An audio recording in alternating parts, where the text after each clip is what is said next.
We're gonna edit this out. No, I'm not.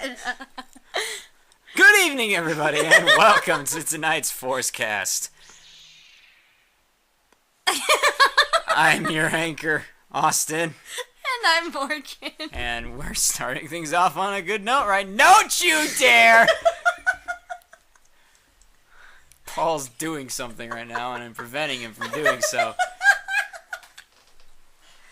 Sorry. Good evening. We've been having a good time before this. A lot of laughs going on still. Anyway, hello, fellow Forcecast listeners. Welcome to this week's episode. We are super excited to get things going. We've got a lot to talk about today, not just in our regular topic, but also in our segments. Yeah, and some extra news. So let's get things going. Let's get going. What? Something's wrong with my phone. There we go. Fixed it. Fixed it. Alright, are you doing Star Wars first? I can certainly try. So I've got mine pulled up already if we want to do that. I got it. Okay. Alright, Hit well, it. nothing much today, but tomorrow, because tomorrow is March 1st, correct? Yes. Tomorrow is March 1st. Tomorrow is the birthday of actor Lupita Nyong'o. Actress. Actor. They prefer actor. Oh. They do. They really do. It's her birthday tomorrow. It is appropriate in more ways than one. But we've already posted the schedule, so you probably already know why. Her birthday tomorrow, Miles Kanata. I really enjoy her as an actress because she's great. She's very good. She's gorgeous. Haven't seen her in a lot of things, but she's great. Yeah, So, I love her. And again, since we're doing this once a week now, I'm going to go through the week. March 2nd. We used to be the series finale, but no longer the series finale because we're actually getting a series finale. But the season finale of Season 5 of Star Wars The Clone Wars aired today, which marked the leaving, or Ahsoka Tano's leaving the Jedi Order, arguably, as I have said, her smartest decision she's ever made. Still a very sad episode, though. Incredibly I hated sad. that she left. Very beautiful, beautifully shot, beautifully scored. Everything about it was great. Very. Also, March 3rd, a lot happens in this week of Star Wars. March 3rd marks the anniversary of the day Ralph McQuarrie died at the age of 82. That was in 2012. It's been 7 years. Wow. Do you want to explain who that is? Ralph McQuarrie is the concept artist for the original Star Wars movie, and for most, I think, all of the movies except for the new ones. Obviously, because he was dead by the time they were getting made. But, of course, the main inspiration behind the artwork and design of Star Wars Rebels. They based most of the designs, like the design of Darth Vader and the Stormtroopers, off of him, or his designs. Same with Chopper. He was based off of an early design for R2-D2. You know, they used the design of early C-3PO. They used, the design of Tatooine for Lothal. Very influential man in the way of Star Wars. We owe everything Star Wars looks like to him, so. Yeah. Let's see. March 5th, principal photography on The Empire Strikes Back starts with a 10-day shoot in Norway for Hoth.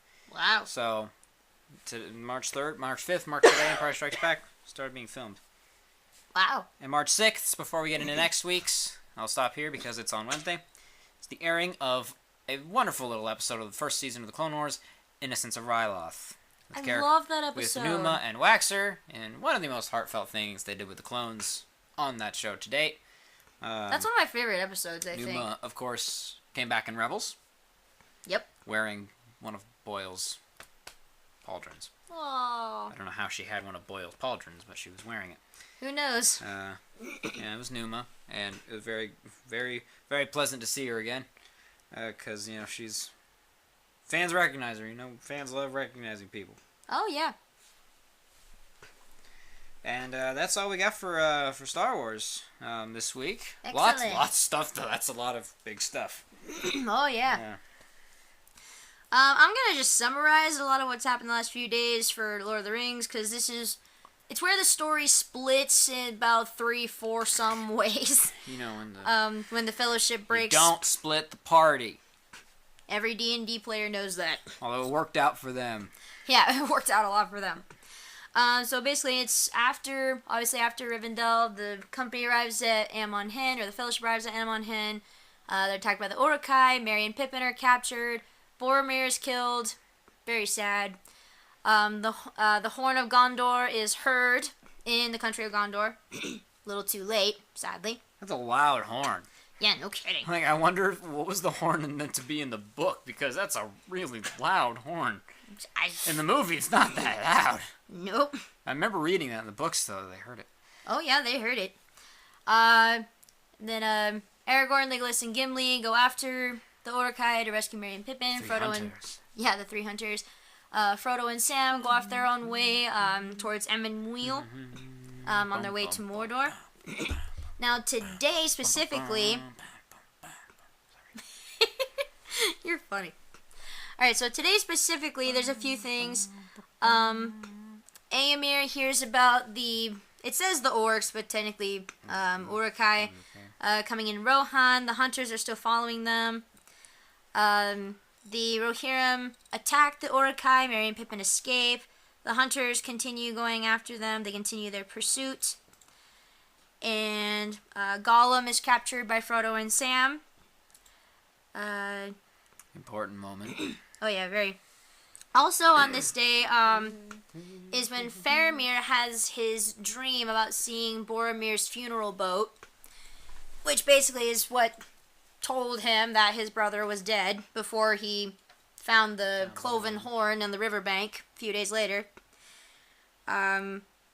Which is, still very sad. Also on this day, in actual modern history, I even like how it's described here. Peter Jackson's Return of the King conquers the Academy Awards. Yeah, it does. And conquered it did. Suck it.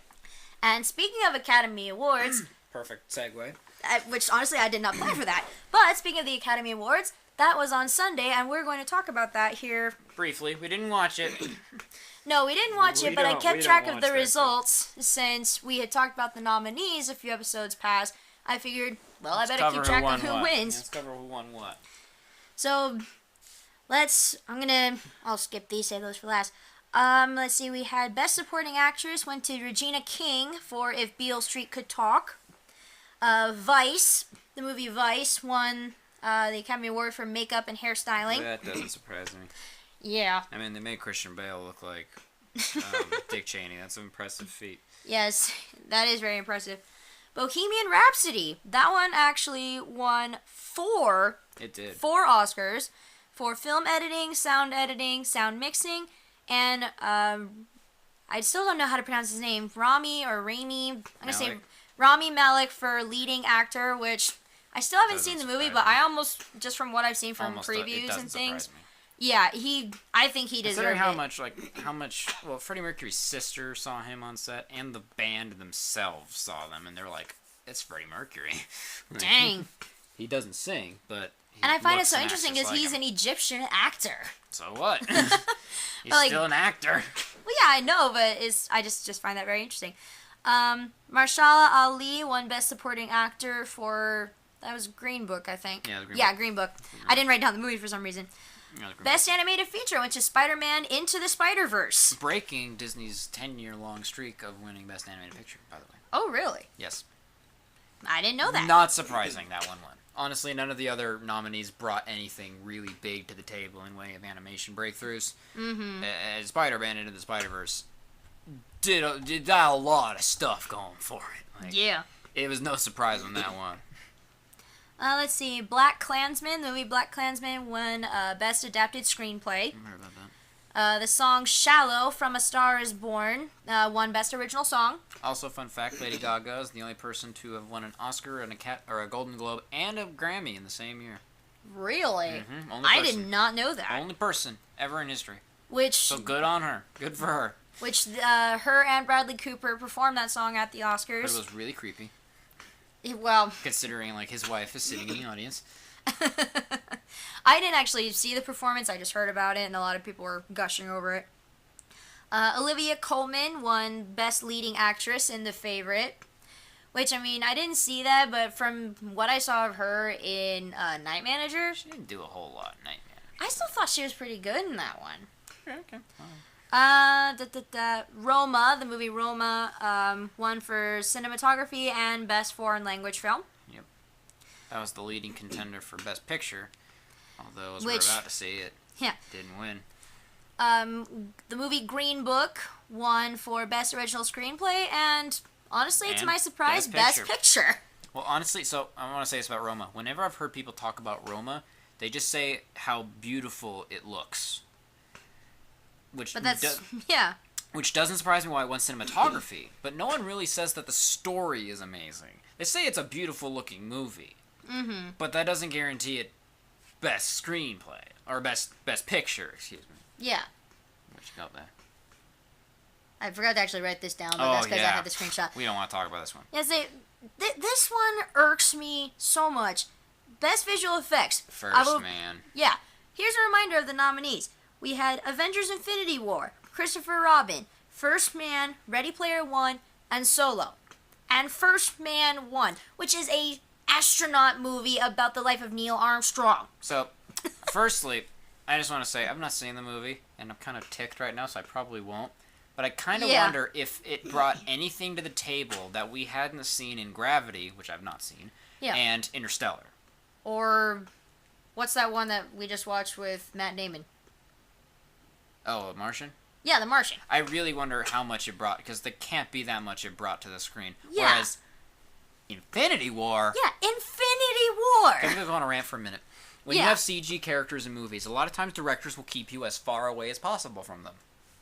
Because they're CG, you get too close with the camera, they might start seeing the flaws. It might break the illusion, right? Yeah. You want to maintain it.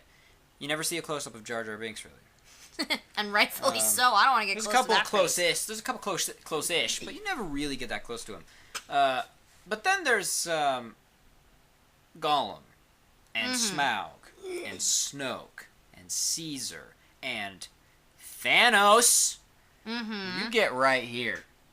Hi. You get real close. Like, this shot of Thanos, it's his eye. It's so freaking close. Because they want you to see this character. They want you to see every single little detail. Because with, like, Snoke and Gollum and Thanos, they put a lot of work into him. A lot of computing power. Snoke and Thanos have stubble. Little stubble on their face. Yeah. Little hairs. They look amazing. And the visual effects, not just for Thanos, but for the other members of the Black Order, and for Titan, and the effects of the Infinity Stones themselves, and for the nanotech armor, for Doctor Strange's magic, for every freaking thing in that movie looked beautiful. Absolutely. And even then, I didn't think Solo I knew was not going to win. But still, the reason why I would like it to win is because of what they did. Like with the whole thing with the Falcon, I described in a previous episode where they had a projection screen instead of a green screen for the Kessel It made Run. it more authentic. Plus, that scene just looked really cool. Yeah. Like, it was a really gorgeous scene. And even though I'm not as big a fan of the movie, I would have even Ready Player One had some interesting effects. I will say that much. Yeah, and they could get away with it because it was a video game. It didn't have to look super ultra realistic, but it still looked pretty good. Now, I pretty much knew Christopher Robin wouldn't win. I mean, it's still nice cool. to be nominated. It's still cool that it got nominated, but when I saw who was up against, I'm like, I'm sorry, Christopher Robin, you're not going to win, even though the animals were adorable. You want to know why Infinity War didn't win? It's a superhero movie. The Academy Awards hates Marvel. Despite the fact that that's not on our list. And tonight's topic, Black Panther. Winning 3 Academy Awards. Marvel's MCU's first movies to win Oscars, and they got 3 of them. And we're not. And Spider-Verse won technically, in terms of when it was awarded after. At least I'm sure. I think so. But even so, Marvel Cinematic Universe's first Oscar win. Yeah. They got 3 of them. So Black Panther won for Best Costume. We forgot the news of the day, but we'll cover that in a minute. Yeah, we'll cover that. Best Costume Design. Which, I mean, looking at the costumes, holy crap, they're amazing. Best costume. Which, also fun fact, Ruth E. Carter, who was the costume designer for Black Panther, was the first black woman to win an Oscar in that department in costume design. Very good for her. Which I thought was really cool. The won Best Production Design. And Best Original Score. Which is interesting to me. Honestly, I didn't find the soundtrack of that movie all that unless it was talking about the one song. It's probably the one song was under best original song up against A Star Is Born. I did not consider it all that memorable. I mean, it was still good. Maybe it was because it didn't have much to compete with, but I don't know. I didn't find it that memorable. Not terribly memorable. Well, apparently they liked it at the Oscars. Yeah. So we got a little bit out of topic, excuse us. Quick We're going to take a tangent. pause before we continue on with Black Panther, which is also probably because tomorrow is Lupita Nyong'o's birthday. Yep. We're talking about some news. Yeah, we forgot some media news. Some very good news. Let's save the best one for last. Okay. New Detective Pikachu trailer came out, and honestly, I think I'm sold. I think I am too, actually. I'm not a Pokemon fan, despite my friends being Pokemon fans and my brother-in-law being a Pokemon fan. I was just never into it. Never watched the TV shows. Never played the games. Never collected the cards. And again, I wasn't. I mean, the only time you've ever really done Pokemon was Smash Bros. Yeah. And even then, you didn't really play with them much. But then Ryan Reynolds' Pikachu doesn't make sense on paper. But apparently in execution, it makes perfect sense. I don't know why. So honestly, the movie looks beautiful, and looks actually pretty funny. Like, I don't know what it was about that second trailer that just came out, but I was just like, this looks great. Also, the song got. I need a hero. I need a hero from Bonnie Tyler. Not the Shrek version, unfortunately. Sadly, not the Shrek original version, but still good soundtrack already. Well, the first one had. What did it have in the first one? I forget. Granny and Papa's song. Oh, Happy Together? Yeah, Happy Together. I don't know the name of the song. Happy Together. It had that one. So right now, they've got a Guardians of the Galaxy feel in their soundtrack, which is a good thing. And Guardians has one of the best soundtracks. Lots of Pokemon in there. Lots of Pokemon I recognize, mostly because of Smash Brothers. Yeah, like Charizard. Jigglypuff. Charizard, Jigglypuff, Greninja. Mewtwo. Spoiler alert, Mewtwo's in the trailer. Yeah, we'll include the link for the trailer. It looks, and again, visually, looks amazing, surprisingly.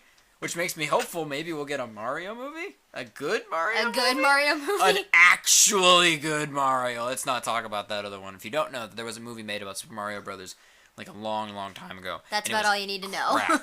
I've never seen it, but I would want to because it looks like garbage. Another new trailer that dropped this week was one for Dark Phoenix. Dropped yesterday, actually. I haven't seen it yet. Austin actually just told me before. Oh, honestly, really? the movie kind of looks lazy. Oh, yeah. Like, do you see Apocalypse?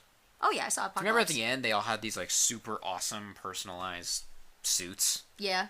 They're, like, all gone. Did they just throw that away? And there's, like, the lazy X, like, yellow X across the chest. Even Mystique looks like they didn't want to apply her full costume. Really? Like, her full prosthetics and everything. Well, maybe that's a sign that, I don't know, X-Men should be over with. This is supposed to be the last X-Men movie. Also, there's a big, humongous, like, they spoil one of the major plot points immediately in the trailer. Really? Yeah. No, I won't tell you. Yeah, don't say anything in case anybody else hasn't seen it. I'll find it and probably post a link for that as well. I'm not... But yeah, personally, at this point, I'm kind of just like, I'm tired of X-Men. Not super, like, again, Fassbender and McAvoy, I think they're brilliant. Amazing. They're great. Especially because they're just like Patrick Stewart and McKellen. But... I mean, they'll probably be great in the movie, but I'm not sure about I was never a big fan. Like, the rest of the cast, the young cast, not a big fan except for Quicksilver. Quicksilver, he should be in it. You don't even like J-Law? J-Law's good. Okay. I've already explained this in the last podcast. J-Law's good and everything. Yeah. We need a movie of Quicksilver. Quicksilver needs his own movie. Let's not lie. Quicksilver needs his own movie. All his quick shenanigans? Exactly. Because it's amazing, and the soundtrack is great with him, but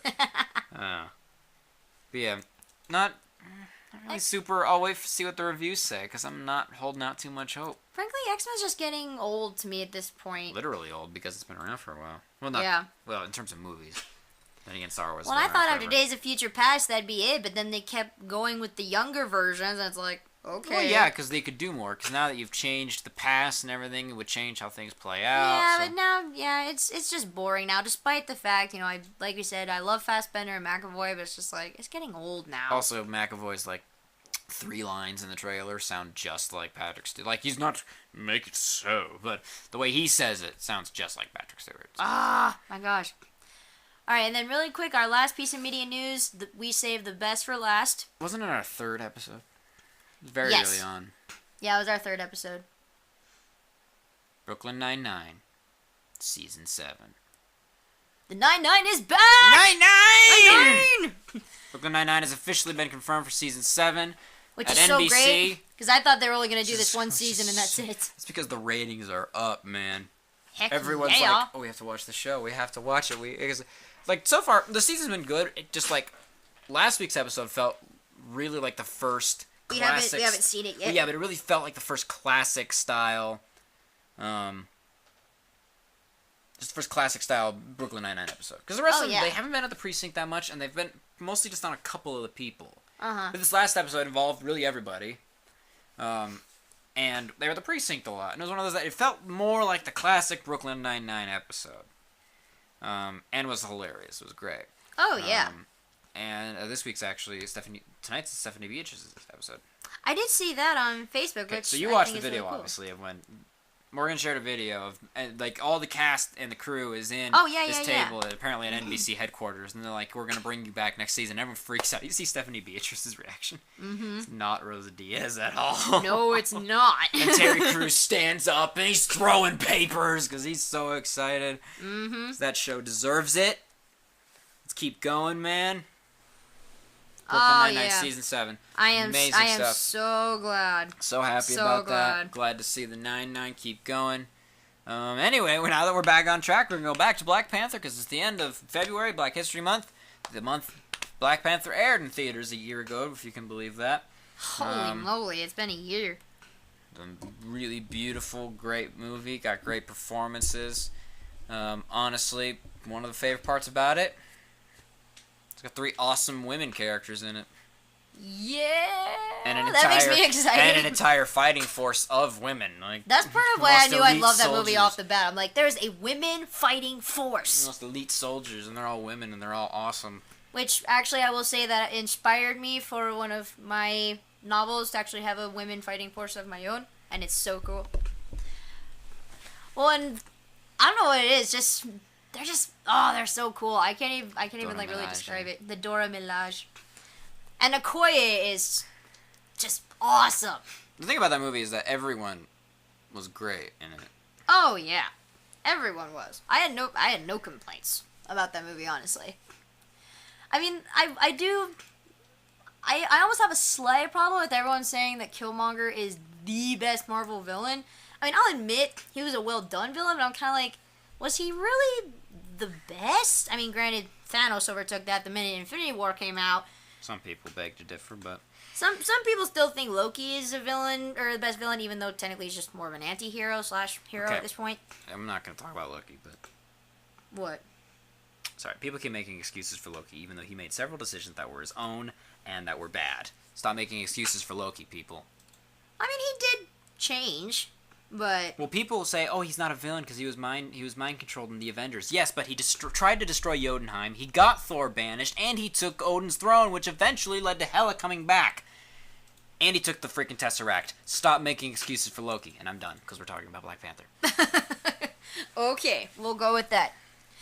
But I mean, like I said, Killmonger was a well-done villain, and he had, like, good motivation, which... Felt like he was a little too street thug for me, not enough military assassin. Well, I think it's...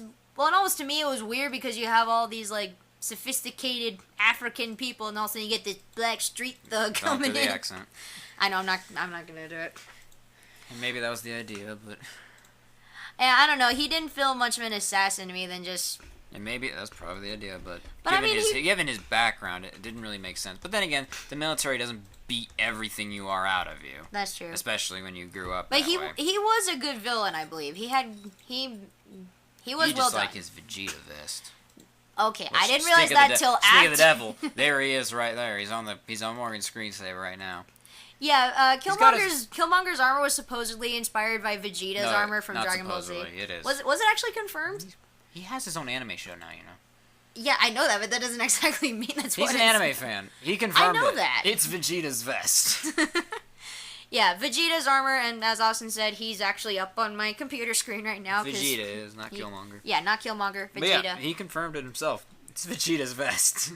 Which I honestly didn't realize that till after I saw the movie and then saw pictures popping up on the internet. I was like, oh, I never realized that. He's a big anime fan. Well, He's got his hair is almost Vegeta-esque. Yeah. But yeah, he has his own anime show, which, shoot, there's someone else in the show. There's a couple people in that one. Yeah, I think Nathan Fillion's in it. I don't remember. Let me look this up. I thought, was Lupita in the show too? I don't think she was. I don't think she was. I know there's somebody else. I'm looking it up. Don't worry. But personally, I thought he was a good villain. Not Marvel's best, I don't think, but definitely up there. Definitely up there. Now, really quick while Austin's looking stuff up. Since they won the Oscar for this, I want to talk about this because I just liked how well done it was, but the costumes and everything in Black Panther, for one, you can kind of tell, they were actually, just upon first look, you can tell they were actually inspired by actual African culture, at least a few things upon first glance. Wow, he's got a lot of things planned right now. Good grief. He's a big star right now. Michael B. Jordan, dang. But you saw things like, the lip plates and some of the makeup, were traditionally kind of African-esque. They made it look more like kind of futuristic for the sake of the movie. But I have this like Twitter feed that I found that talks about all the different things that were inspired by different African cultures. So you only see this from one guy in the movie, but there's this one guy that has a really big lip plate in his bottom lip. I promised I wouldn't do the accent, so I'm not going to say this one. Okay. Yeah, that thing looks painful, man. That was inspired from the Surma and Mercy tribes in Ethiopia. It says lip plates or discs are a form of ceremonial body modification. Okay. Which, upon first glance, I just kind of go, why would you want that as part of your face? But I'm not judging, because it is a very cultural thing. Mm-hmm. And then the next one is Queen Ramonda, the big headdresses that she wears. Dakota Fanning. Dakota Fanning's in it? And David Tennant. Sorry. Dakota Fanning and David Tennant are in it. Oh, wow. Maisie Williams is in it. Oh, cool. Sorry, we're like going back and forth here. I'm just looking it up, and if I pulled up... I know. Yeah, a lot of the names I don't recognize. Okay, that's cool. I'll be interested to see how that goes. David Tennant. Love that guy. Anyway, sorry, back to Got good ratings. Back to Black Panther costumes. Queen Ramonda's headdress. It says it is reminiscent of the reed flared hats that are part of the Zulu tribe. There's another word, but I'm not going to try and pronounce it. It says they are traditionally worn by married women for ceremonial celebrations, which makes sense considering the queen was celebrating her son becoming the new king of Wakanda. Which, I don't know what it is, but she pulled that look off. Yeah. There's some people It was weird to see her without it on the movie. It was a little weird. It's like, put it back on, it looks good. There's some people I don't think would be able to pull off a hat like that, but she could. She does. She really could. Let's see. This one I'm looking at shows mostly the Dora Milaje. It says many of the costumes have unique and futuristic ornamentation and details. These were made by emulating the styles of the Maasai people. The Maasai people of East Africa live in southern Kenya and northern Tanzania. Which, the picture that I'm looking at, they do have a lot of ornaments and little unique designs and stuff like that. Very vibrant hues, vibrant colors, stuff like that. Killmonger's mask that he takes from the museum and... Inspired by his look in the comics as well. Oh, yeah. That's called the Igbo mask. I'm not sure if I can pronounce that. The mask's known as... Nope, I'm not going to try and pronounce this. I'm going to screw this up. Offend anyone, butcher a language. Yeah. They are distinguished by the large size and bold masculine features. They are used in Igbo rituals and are designed to contrast the female dancers with their more feminine beauty. Well, I don't know if that's exactly what Killmonger was going for, but... Well, that's just I think that's the type of mask they designed it off of. But I think it's also based off of his look from the comics. Oh, yeah. Which is why, in the museum when he took it, I was like, okay, that's got to be part of his I'm thing. just feeling it. Yeah, he took it. I'm like, okay, that's got to be his thing in the comics. That's kind of what I figured. They do that a lot in Marvel. Mm-hmm. When they alter the design a little bit, they do something to, like, throw it back to the original. I like when they do that. Yeah. So then we have the Basotho blanket, which is what Wakabi wears on his shoulder, the blue kind of cape-like thing. Wakabi. And there's other characters that also wear them too. The wrong side, man. Yeah. It said, though the blankets are originally from the Lesotho people, the designs are synonymous with the Sesotho people. don't know the difference, but apparently there is one. Don't confuse the two. Yeah, Lesotho, Sesotho. If I'm even pronouncing that right. There obviously is a difference. If there are any African people that hear this, I apologize now. If we somehow made it out to Africa, that'd be pretty impressive, and we apologize if we are insensitive or white. Yeah. Then we have the neck rings, which really the only person you see wearing them is Okoye. Doesn't Io wear one? Io, I think, wear one. I think a lot of the Dora Milaje wear them, but Okoye is more prominent. The Indebele neck rings, I guess. Oh, it says Shuri wears one too. Shuri and the Dora Milaje have outfits with the prominent collar. The South Ndebele peoples of Zimbabwe and South Africa wear neck rings as part of their traditional dress and as a sign of wealth and status. Yeah, I figured probably symbolize her as a general. I think you're right. This is honestly one of my favorite parts about the movie was the difference. Like, it wasn't just generic African-looking stuff, but that it was actually taken and used with consideration to its actual origin. It looked beautiful. Like it was no surprise to me when if anything else won Best Costume Design, I would have been upset. Yeah, I say Black Panther deserved this award. Because of how much care they took to actually. Well, there's a ton of inspiration, which is just awesome. Oh, yes. Let's see. Many of the costumes have a distinctive red, earthy tone. This was done by studying the colors used by the Himba people of northwestern Namibia. Himba people are known for applying a red ochre paste known as ojize to their skin and hair. There is one character, I guess, from the council, I guess, that had that look with the red. Also, let's see, here's one. Forrest Whitaker plays Shaman Zuri, who's the spiritual leader of Wakanda. He wears ornate flowing robes known as an agbada. It's one of the names for a flowing wide-sleeve robe worn by men and women in much of West Africa and North Africa, which I really like those robes. And they were bright purple. That just looked really cool to me.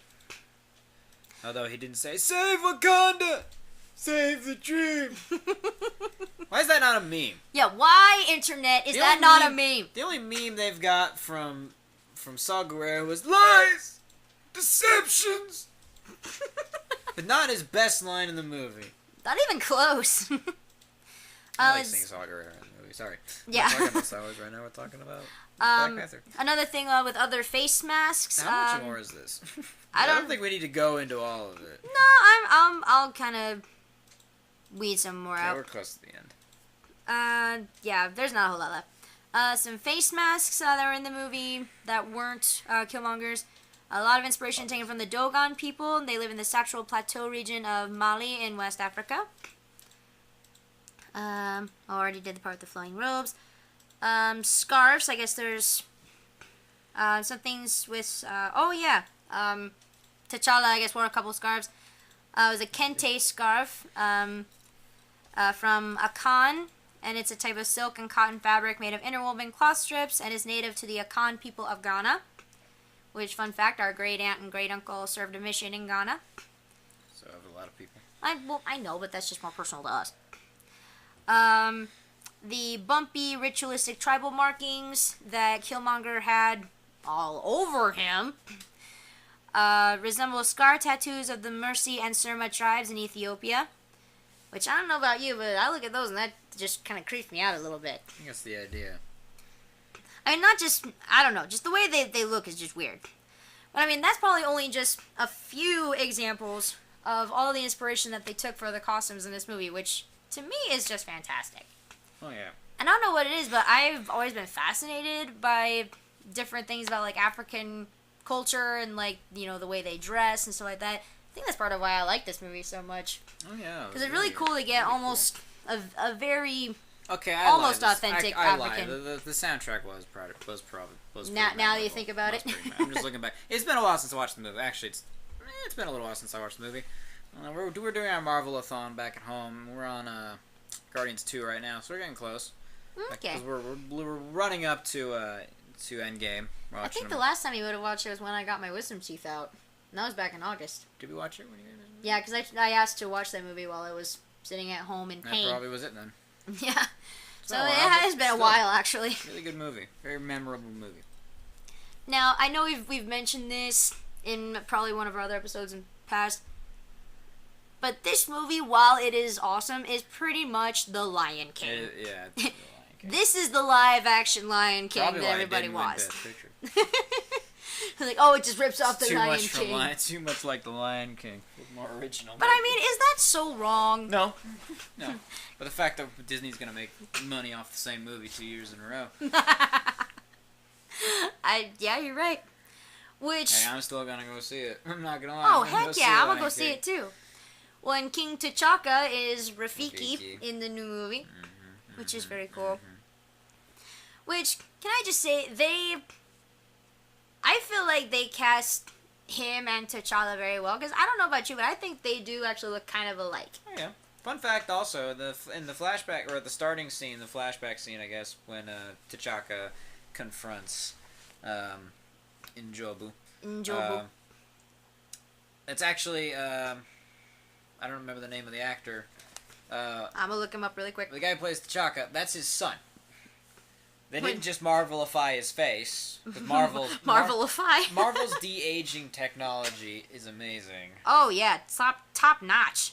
Like, especially for the fact that it's digital. Uh-huh. It's amazing. Oh, John Connie. John Connie. That's his son. Yeah. It's his son playing T'Chaka, which is why he looked just like him. Atandwa Connie. Cool. That is a Wakanda name if ever I heard one. It's probably an African name. Well, I know. I should say African. So that's his son. That's why he looked just like him. And so I'm like, that's pretty cool. And yeah, I think Chadwick Boseman does look a bit like him. Mm-hmm. And, Chadwick Boseman, I'm glad he's great. becoming more of a rising star, because I thought he was incredible as Black Panther. oh yeah, he was great. He really showed his acting chops in this one, I think. Although there is something I did notice in watching Civil War again. T'Challa in Civil War is very different from T'Challa in Black Panther. Very. Like, in some ways, you know, it's just, and of course, it's with directors and things like that, but even then, there's producers and things that could probably say, you know, he was like this, and it's almost the same T'Challa in Infinity War as in Civil War. A little bit. So there's a little bit of a break there in terms of character. Well, I think he's just much more serious when he knows there's a greater threat. Yeah. And plus, we could argue his father did just die. He's not going to be all happy-go-lucky. No, he's not. He's not really happy-go-lucky in Black But Panther. I mean, in Black Panther, he's back home. You know, he's back Yeah. in Wakanda with, you know, his sister, his mother, his girlfriend. You know, he's back home. So he's probably going to be a little bit more lively, more happy. At least that's just my take on it. It probably is. Yeah. And I just want to say, I don't like Chadwick Boseman's real voice. We prefer his accent. We prefer the Black Stick Panther with it. accent. Stick with it, Chadwick. It does you I don't know a lot. what it is, but it sounds much more natural, but when he talks with his normal voice, It's weird. his normal It's just American weird voice, to it's too weird. 'Cause he does It's it too so well. weird. We've never seen him in anything else but as T'Challa, so it's... It's just weird. It's weird to me because I look at him and go, "No, you are the king of Wakanda. You need to have the accent." I don't know. I don't know what it is. It's weird to me. I don't know. Can I just also ask why didn't... We needed vibranium suits for the rest of the Avengers when Thanos showed up. Right? You could argue with their tech they could whip something up and nothing. Oh yeah. And of all Sure, the- he could do it. No problem. I'm just saying it right now, okay? Captain America, the First Avenger, when Howard Stark was laying out the different ideas for a shield for Cap, he had all sorts of different ideas. And, of course, he had the vibranium one that he decided on, but he had all sorts of different ideas, electrical inlays. One looked like it would probably shoot spikes out of it. Like, weaponized shield, you know? Oh yeah. And then T'Challa says to his people, "Get this man a shield." And Cap gets the little clicky gauntlet things. Yeah. What was that Okay. thing? Wakanda, you can make a better shield. You've got spears that shoot lasers. give Cap something. But now, of course, Cap's not a laser You have shooter. capes that make shields. I know, Cap needs something better. Now, of course, we know Cap gets his shield back in the next one. Spoiler alert. And we're not talking about Avengers, we're talking about Black Panther. Which, do you know if that shield he got was in the comics? Was that why they did it? No. It wasn't in the comics? Pretty sure. Well, it was just to... He wouldn't get his shield back until it really mattered. Whatever it was so lame in comparison to his other shield. It does match his fighting style. A little, but in comparison to the shield he did have. Yeah, I mean, because it allowed him to be more, like, punchy with it. I will say it reminded me a little bit of the Oaken Shield. A little bit Oaken Shieldy, yeah. So yeah, it allowed him to be more punchy, which of course made sense. Wondering what moment it's gonna change his mind in Endgame that he's gonna take back up his shield again. Yeah. Which that poor shield, Thanos ripped through Vision's skull with his fingers. All right. Imagine what he can do to that shield. I'm not looking forward to what's gonna happen in that scene. He doesn't even to break it over his knee. He could just snap it in half. Yeah, he could just anyway, break it like a rice cake. Sorry, we're talking about Black Panther. Good analogy, dude. Good analogy. Oh, yeah, thank you. Black Panther, great stuff. It's a great movie. I mean, we can of course talk about Civil War and Infinity War because he's a major part of both of those. He is in those, yes. His introduction in Civil War, very, very well done. Very good. Oh, yeah, very nice. He was actually supposed to, well, never mind. What? Well, he was supposed to kind of be on the teetering side of who's, like, he was going to be on Iron Man's side with it eventually. And he kind of did in the movie where he kind of switched sides, sort of. So he was almost going to be like the Black Widow? Yeah. Well, the thing, originally, because in the comics that was Spider-Man. Oh. Spider-Man was on... now, they didn't do that in this one. I thought that's why Black Panther mostly stuck with Iron Man. Of course, he did at the end of the movie say, oh, I was wrong. You know, Bucky's a good guy. Well, Bucky's not a good guy, but Bucky deserves a second chance. Yeah, he just said Bucky's innocent. He deserves a chance. Yeah, and so it was one of those, they kind of did almost kind of switch sides. But I thought originally when they got Spider-Man for Civil War, they were going to have him be that, you know, oh, who do I go with? Because that's how it went in the comics. Spider-Man was on Team Iron Man, but then after Cap's death, he was like, oh, maybe not. Oof. Or maybe it was before Cap. Somewhere during the Civil War in the comics, Spider-Man was like, you know what, I think I'm going to switch. But Spider-Man was an established member. Oh, he ain't switching in the cinematic universe. He is like the biggest Tony Stark fanboy. Yeah. But Tony Stark's son. Yeah. If you see every meme on the internet. His introduction in Civil War, very well done. And Underoos! I was talking Black Panther. Whatever. I just wanted to say it. Very good. I like his Civil War suit better than his Black Panther's. At least the design of it. See, I kind of disagree. I like the one in Black Panther better. Mostly just because, I don't know, at least with the feet, or like the leg part of the suit, it almost just reminded me of footy pajamas. Okay. Whereas it didn't quite look like that. I like the helmet better. The helmet was good. I like the helmet on the first suit better. Yeah, the helmet looked nice. Your laptop's dying, by the way. Oh, dear. Yeah, I'm not a big fan because it's kind of got like the cat nose bump. Oh, yeah. Like the Panther look. I'm not a big fan of that on the new suit. I like the normal, the old helmet design. Although the suit itself is amazing, and I love the visual effects that surround the suit. Well, I really liked it in the second one because then it had the kinetic energy absorption, so that turned it purple. That looked fantastic. Well, it did that, and of course Black Panther, and it was great. That was actually that's what I was talking about. That was actually based off of a thing from the comics where I think Black Panther teamed up with Doctor Strange, and like they imbued his suit with the mystic arts and like these African runes. That's where the inspiration for the look came from, if I remember correctly. And I know that the movie is, of course, an African-centric movie, but I just gotta say, I loved Andy Serkis in it. I am so upset that he's dead.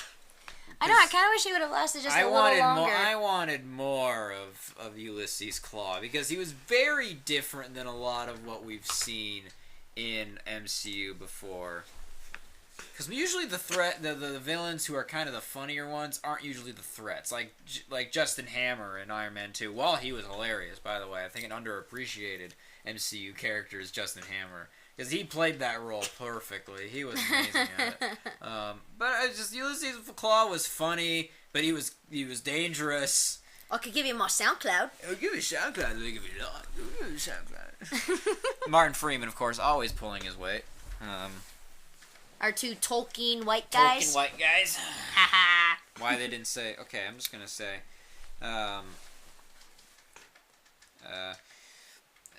if Taika Waititi did that movie, they would have made so many Hobbit jokes. Oh yeah, are you kidding? They totally would. I was waiting just for them to say even the word precious or sting or whatever. Or riddles. Just waiting for it. And there's a scene where the two of them are together. And But nothing. nothing. I was like, I still love you, Black Panther, but dadgum, you would have won Best Picture in my book if you just included one line. I wasn't even asking for them to call each other Bilbo and Gollum. I was asking just for one word.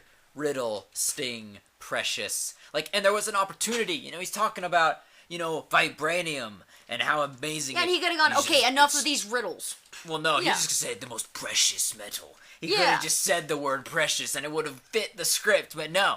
They had to be, oh, we can't do this. It's like, come on, be a hack every now and then, Marvel. If Taika Waititi did it, they would have made so many jokes. Would have been the entire scene. Would have been just like a reference Pretty to The much. Hobbit. I just like the fact that the only white people in the movie were Andy Serkis and Martin Freeman. I love those guys. Like we said, our two Tolkien guys. Which really, though, they play off each other so well, both in Hobbit and in this movie, I thought. Yeah. And again, seeing him die was sad, because I wanted him to stick around, just to see him in the future. Like, even then, they could have made it Killmonger's movie, and that's why they killed him off, because it was Killmonger's movie. But I'm like, they could have just put him in a jail cell and brought him back in a sequel. You know, I just wanted to see more of Ulysses Claw. What is love? Baby, don't hurt me. That was also hilarious. He was just funny. I mean, he had this kind of almost Deadpool fourth wall breakingness to him. Like, let's put the radio on. What is this, a funeral? Like, when they're in that chase scene. If you think about it, in the chase scene, there's no, like, usually there's background music for us, but for them, there ain't no background music. So he's like, let's stick on the radio. Like, come on, we don't need to listen in silence. We're about to have a chase. I want this to feel realistic. Exactly. He was funny, he was dangerous, he was clever, he was just awkward sometimes. It was just like, I enjoyed his character, and I wish we could have seen more of him. Oh, Which yeah. is also sad because he was killed off in Planet of the Apes and Star Wars in the same year.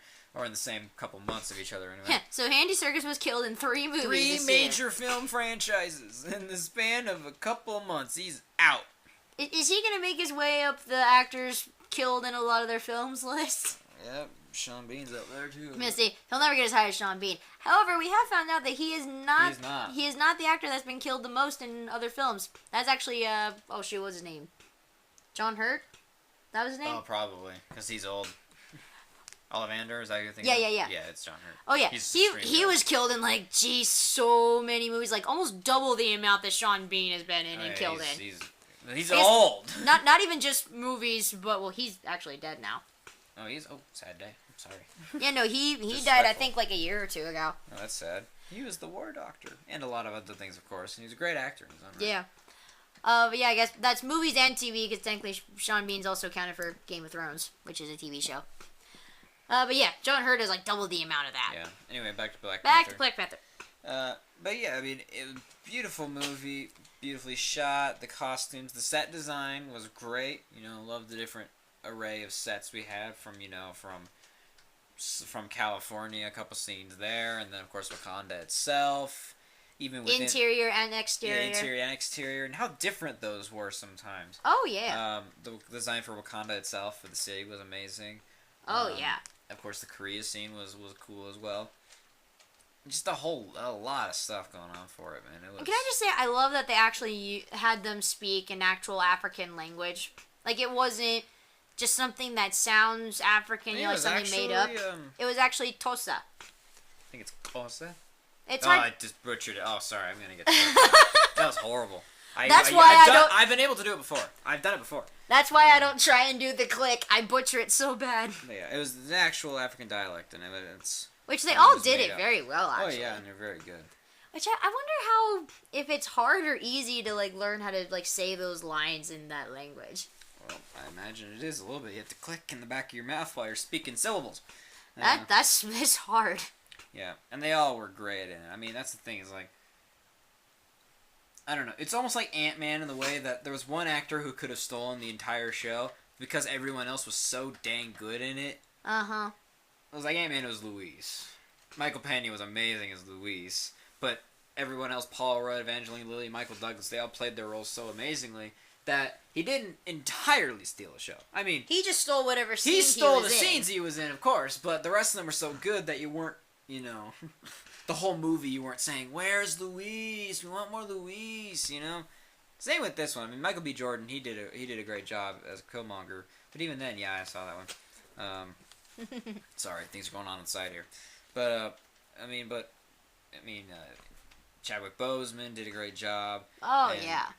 Of course, Lupita Nyong'o. Lupita Nyong'o was good.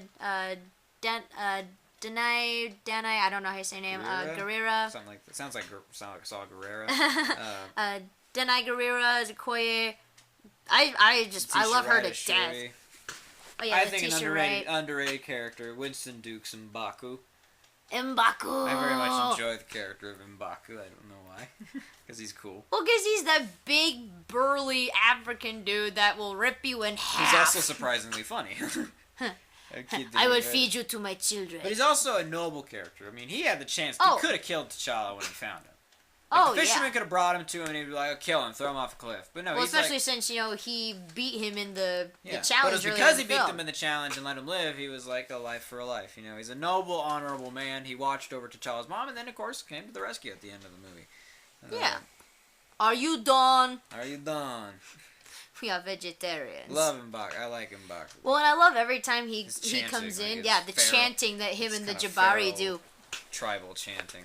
Witness the might of the Jabari firsthand. I think actually, I don't remember. Yeah, I think it was because they included that in Black Panther that they had him do that in Infinity War as well. They're like, let him do the chanting thing he did in Black Panther. Well, actually, I found out because I was trying to look into something about the chanting, and I found out that he actually did it in, or no. Kind of like an African. Well, yeah, the Russo brothers didn't know that they were doing that chanting thing in Black Panther because I think they kind of did it simultaneously. Yeah. So he came on and just started doing the chanting while on set for Infinity War, and they were kind of like, "Whoa, what?" And so they're like, "We got to keep that." Or at least it was something along those lines. Yeah, it was Infinity War.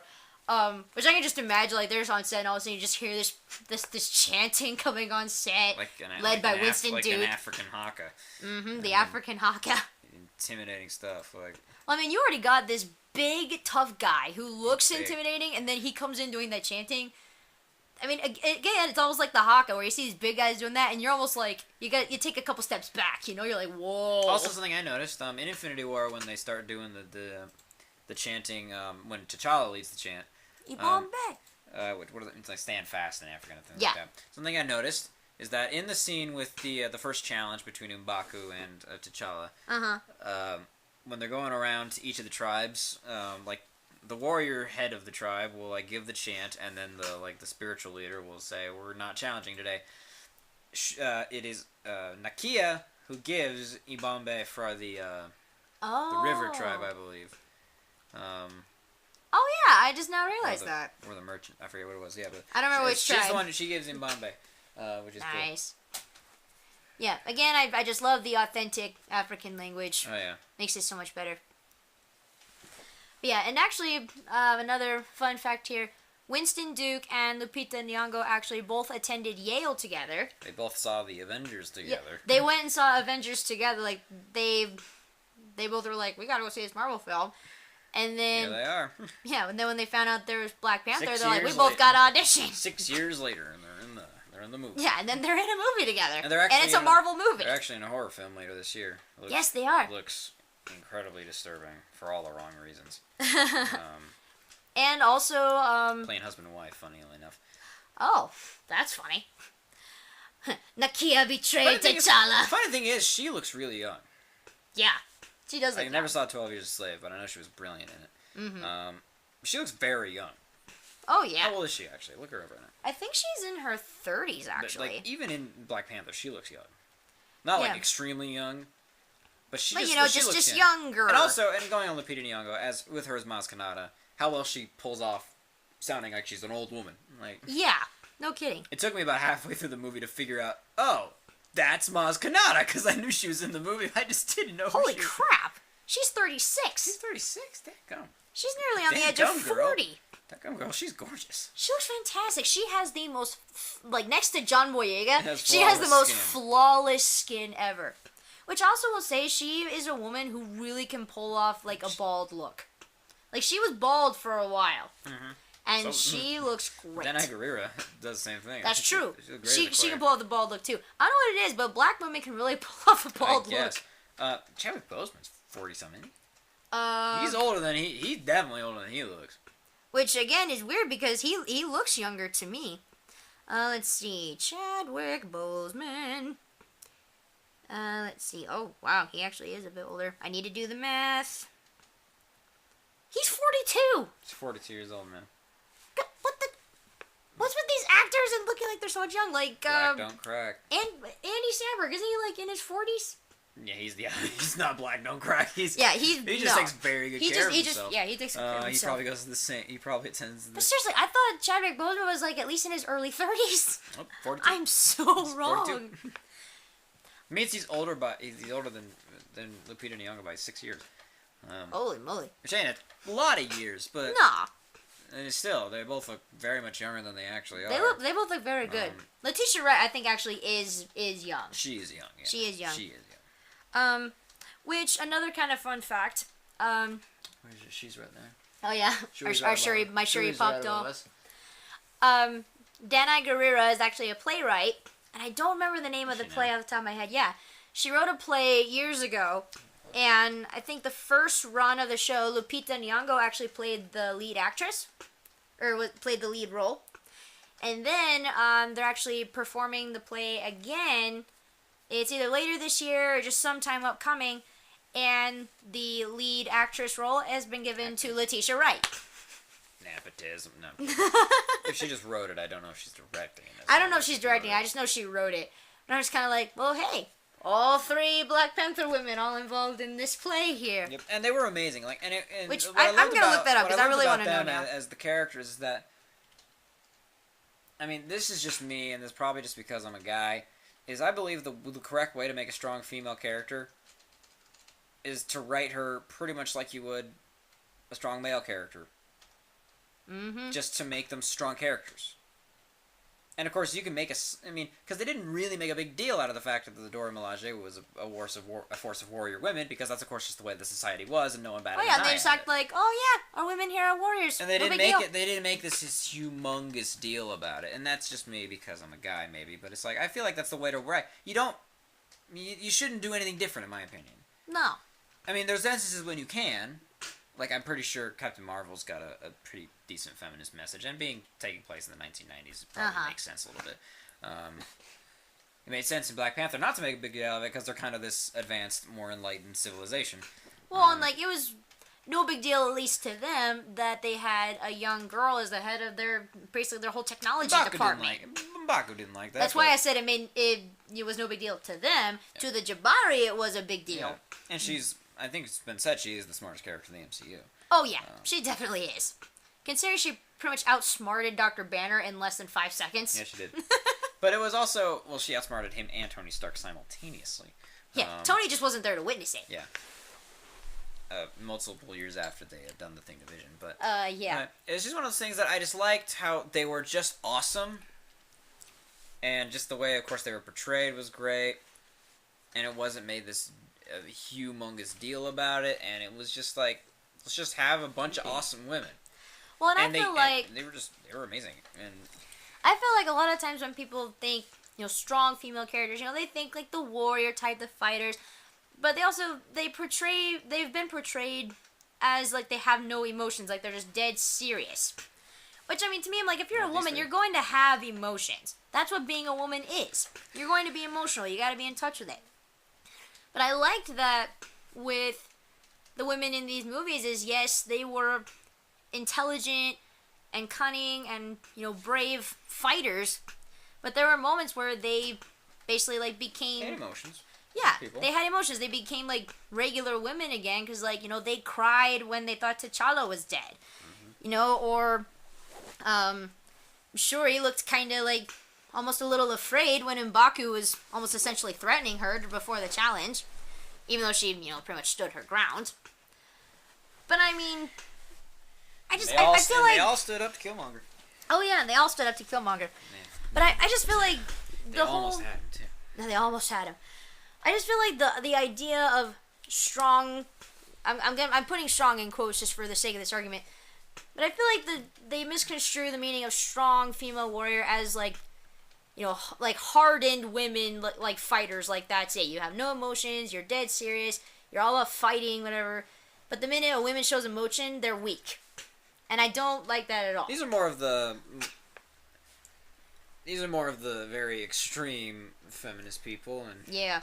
I think more often than not, I feel people like that aren't saying a lot of things are the ones who like these kind of characters. I know. I feel like to have an actual strong, good female character, you have to have a good balance. A good sense of maybe intelligence, maybe a little bit of a strength. Maybe not necessarily a warrior, because there's plenty of good characters out there that aren't necessarily fighters or warriors.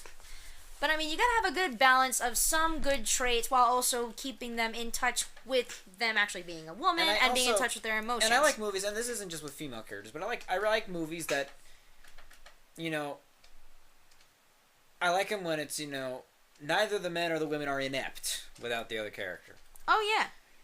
I mean, like, in my film classes, we watched a lot of clips from old movies, and dadgum, they had a thing against women.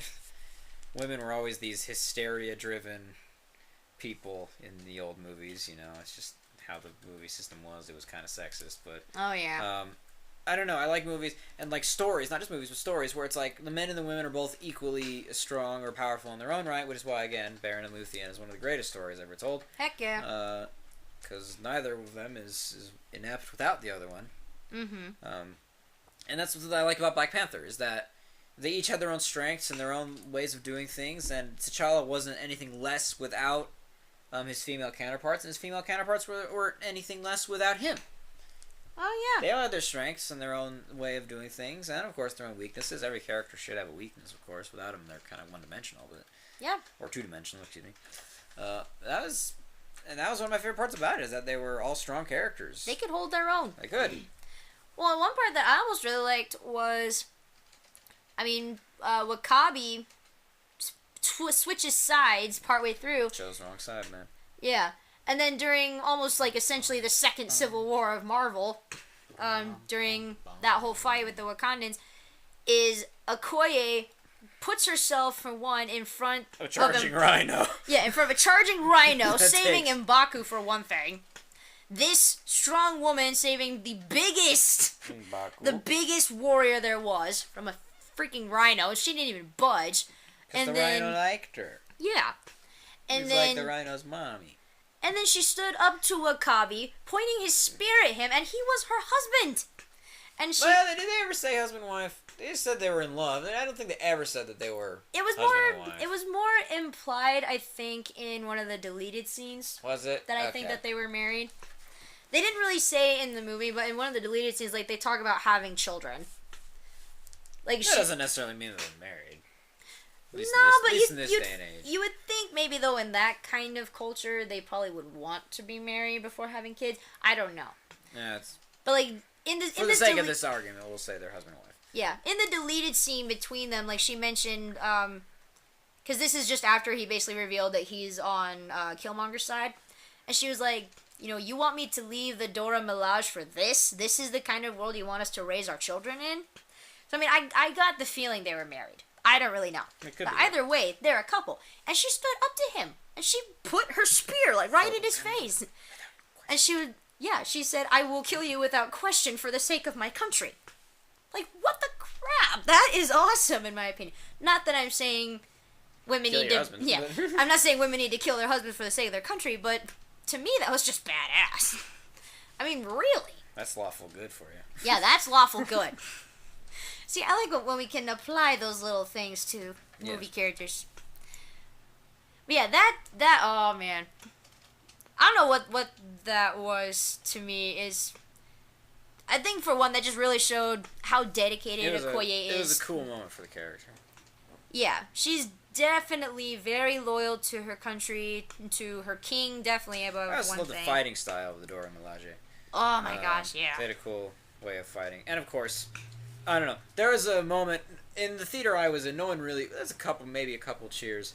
But the moment in Infinity War when it's Black Widow and Okoye versus Proxima Midnight, Woo! everyone's like, "Oh yeah, this is what Marvel's all about, right? This is the build up we've been waiting for." If they just had Shuri in that moment, that would have been my absolute favorite scene. It would have been not all. In my opinion, but that fight good... should have been a little longer. Like, that oh fight yeah, should have taken a little more but they had those really awesome Marvel women all fighting together, and it was just like, ooh. I just wish they had Shuri. Then that would have been awesome. Longer. Honestly, my opinion, fight should have been a little longer. Why was she hiding up there all this time? I don't know. It was a moment when everyone's like, "Oh yeah, it's going down. Like you're gonna." Oh, die. I definitely cheered. You're gonna die, Midnight. Like, because you're like, you ain't.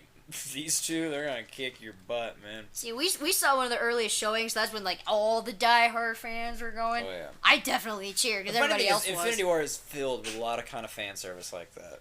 Like at these moments that you've wanted to see, you've kind of, moments at least maybe you didn't specifically want to see happen, but that you never knew you did.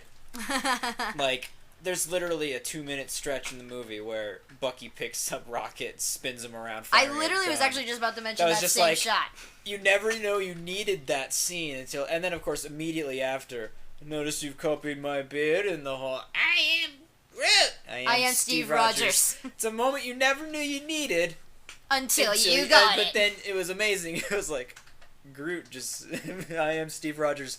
It's also a great Cap moment because he doesn't know he's talking to a tree. It's back to that almost innocent, naive Steve Rogers. Because he's literally talking to a tree. He's which also I will say, does this also mean that Groot's name is actually Tree? Could be. Because Thor said he speaks Groot and he introduced him as Tree. Is Groot's name actually Tree? Maybe. Which, if you ask me, that's a little disappointing. Because I like Groot. I like the name Groot. Anyway. Yeah, that's what Groot means, tree. I guess. Also, that's what Eitri called him. That's true. And so, yeah, the fight in Wakanda was kind of filled with these little fans. Well, the whole movie, I think, was kind of filled with these little fan service moments that you didn't know you needed. Like, pop culture reference King Tony Stark versus outdated pop culture reference Star-Lord. These moments you didn't know you needed. But that when they were played out works. And again, the fight between Proxima Midnight, Black Widow, and Okoye was like, it started coming and you're like, oh yeah. We need this fight. And it was great. I honestly think it should have been a longer fight. Oh, I definitely wanted it to be a longer fight. See more of that happen. It was like, this is a I love my girl power. This is a cat chick fight, whatever you want to call it for the ages. Chick fight! This is a chick fight for the ages, man. Like, this is going in the history books. Woo! And the music played a little dun dun dun dun. You're like, oh yeah, we need this music. Anyway, back to Black Panther. We're still talking about Okoye. Well, I guess yeah, we're still talking about topic, Okoye. but again, fan service stuff. I really like the tattoos on her head. She made that look work too. Oh yeah, she makes the whole look work. Oh yeah. Which I gotta say, I know that Danai Gurira is in Walking Dead, and she has like major long hair. She has major dreads. Long major. I like her a lot better. I like them better with the bald look.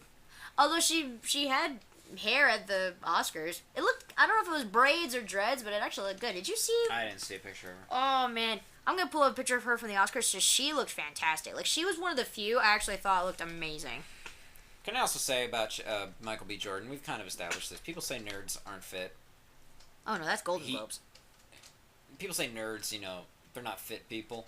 Are you kidding me? Michael B. Jordan is huge. He's ripped! He's ripped, and he's a huge nerd. He's a mega nerd. Vin Diesel's a nerd. He is jacked! Like Terry Crews? Terry Crews. Giant nerd. The guy who played Slade Wilson at the end of Justice League, I forget the guy's name, but he's also from Magic Mike. He's huge, he's intimidating, and he's ripped, and he's a nerd. Mm-hmm. There's some big buff nerds who are like, you talking crap about nerds? Like, just pile them up around you like, oh, shoot, sorry. It's like, yeah, like Michael B. Jordan is admitted like he's a big anime person. He's a nerd. He's an anime dude, he's a huge nerd, and he's ripped, man. And he played Apollo Creed's son. He's ripped. I was saying he got the standard Chris shirtless scene. He ain't even a Chris. He ain't a Chris. He's a Chris now. But he had the bumps all over him, and it's like, to me, that kind of ruined it a little bit. It's like, take off the bumps and it would have been better. Yeah, but he was still ripped. Oh, yeah. He's really super jacked. Tough looking guy. Alright, so this is her from the Academy Awards. I can't see the lights in the light. Oh, sorry. That's cool. Doesn't she looks like a queen. Like, she does. She looks amazing. I want to pull up Chadwick and also Letitia. I'll include picture of this the another thing about the movie is podcast. What time we got on the podcast? Oh, we're at hour 10. Look at that. Yeah. Another thing I like, especially in regards to the women, is their different relationships with T'Challa. Oh yeah. Of course, the brother-sister relationship with Shuri and T'Challa was very fun and very well played. I loved their whole brother-sister dynamic. Yeah, their whole thing was great, and of course the kind of the friend General King relationship between him and. See, I love that it was more than just King in general. You know. Yeah, it was like King nothing and more than that. They were friends. And well, okay, they were sisters, Okoye and Nakia. It wasn't just like a symbolic sisterly thing, but it's like, and it's kind of like the sister of your ex-girlfriend, who's kind of. Wait, also, they actually are sisters? I think they're supposed to be sisters in the movie. Like, they call each other sisters. Well, I figured that was just but they don't call anybody else sister like that. I think they're supposed to be actually sisters. Maybe they're more like sister in arms kind of thing. I think they're supposed to be actually sisters. I'll look into that. Because they don't call anybody else that in the movie. I think they're supposed to be actually sisters. Anyway. Especially just the way they were together. It just seemed like they were sisters. I don't know, just one of those things like the sister of your ex-girlfriend, who's kind of also your best friend. It is an interesting relationship. I think they're supposed to be sisters. But yeah, I just like the way their relationships were. I mean, Nakia, especially Nakia and T'Challa, I thought they were very good. Oh yeah. I don't really know. I'm not seeing. I can't wait to watch the movie again. I know. Now I like really want to watch the movie again. I think they're sisters because she calls her sister, and it didn't feel like in kind of a religious or cultural sort of way. I don't know. I'm not entirely sure off the top of my head. And especially just like the scene after T'Challa quote unquote died, just the way they were together. It didn't seem like the way you would just talk to someone you knew or even a friend. It just seemed like a very sisterly sort of conversation. I don't know. Maybe it could be. So this was Letitia from the Oscars. I really like her dress. It's actually really pretty. Cool dress. Now I really like Chadwick Boseman's outfit. Like I said, it's almost kind of T'Challa. Sorry, I looked at the name Chadwick just as I said that. I it was very T'Challa-esque in my opinion. I need a good one. Oh, there we go. So check that. That is quite T'Challa. That is quite T'Challa, isn't it? See, and I feel like he's been wearing a lot more outfits like that since Black Panther. And I don't know if it's just because he's kind of like, oh, I like the fashion, or... I mean, I don't know. I mean, like, this picture I think was from the Golden Globes or something. I don't remember which one. Well, it's got the Oscar logo in the background. Or maybe that was... Oh, no, it says 2019 Globes, so it's the Golden Globes. I don't know why the Oscar guy's in the back. What's this Oscar? Oscars right there. ARS. I don't maybe know. Maybe it's from last year's Oscars. Maybe it's from last year. They're just plugging the movie. Maybe. Yeah, I mean, like, look at that. That's almost like T'Challa. That's T'Challa-esque. I think that's actually one of T'Challa's outfits. It actually kind of looks like it, actually. Oh, yeah. Is that Jason Momoa? This is Jason Momoa is in a pink suit. That's a salmon suit. Well, yeah, more salmon. Well, in terms of colors that you mauve, teal, and salmon. What do you like besides salmon? Which, I saw a thing that said him and Lisa Bonet, you know, they're like, She is tiny compared to him. Oh, very tiny. He makes her look smaller, because he's huge. Well, like, the title of the article I saw was like, Jason Momoa and Lisa Bonet are at the Oscars, and they look great, and I'm kind of like, Lisa Bonet hasn't looked great in years, to be perfectly honest. She has not aged well. She doesn't look as good as she and I don't like the dreads on her at all. And she looks tiny compared to very tiny. Jason Momoa, however. He's tall, and he's ripped. Now, who's more ripped, Momoa or Michael B. Jordan? Momoa. Yeah, I know, that's no competition at all. You've seen pictures of his bodyguards, right? Yep. How do you Momoa feel? doesn't even need bodyguards. Like, imagine if you were signed to be Dwayne Johnson's bodyguard. You're like, I'm useless. Who's gonna try to pick a fight or stab him. Pretty sure if you tried to stab Dwayne Johnson, like, in the stomach, your knife would break. Probably. He just, like, he sees you coming, just kind of tenses up and or imagine, like, you're being like told you're gonna be the security unit for Dwayne Johnson. I'm guarding Dwayne Johnson. If that's the case, he's gonna need to guard me. It's like, why? He doesn't need no. It's like He doesn't need it. Jason Momoa doesn't need it. I know it's. Chris Hemsworth probably doesn't need it. I know. I'd say Jason Momoa and Dwayne Johnson more than the others, but it's Terry Crews certainly don't need one either. It's like, again, you could stab Dwayne Johnson and your knife would break. I don't know about Michael B. Jordan. I mean, he's pretty ripped, but I don't really know if he's one you look at and go, no. I don't know exactly how tall he is either. Like, Jason Momoa is also tall. I think Michael Really B. Jordan might be somewhere in the 6 feet range. Jason Momoa's really Let me take a look. But then again, I remember seeing that video of him at the Aquaman premiere with that other guy who was bigger than him. Yeah. Guy was. Oh, of course, it's not going to have his height. Freaking Seriously. I think we should start wrapping up. He's 6 foot. We've actually been here for a decent minute. I didn't know how long it'd been. Yeah. An hour 15. Which, I mean, that's kind of the standard length we've been going. We've been going usually close to an hour. Yeah. At least recently. But that's Black Panther. First Marvel movie to win an Oscar, and it got 3 of them in his first go. Oscars. Endgame had better win Best Picture next year. I hope so. Probably I gotta say, it needs to. It's a very deserving film, very groundbreaking. I'm pretty sure it still has a very high Rotten Tomatoes score right now. Still. Black Panther? Yeah. Oh yeah. I mean, Rotten Tomatoes scores usually don't change after the movie's been out for a while. That's true. Like it had 100%, like for a good while actually. But it's very deserving, very groundbreaking film in a lot of ways. Not just because it's an all-black movie, but I mean, it brought a whole new take in a place in this Marvel Cinematic Universe. Like, I almost forgot a few times that it's actually a Marvel movie because it's so different from the rest of the movies. Just because the culture is so different.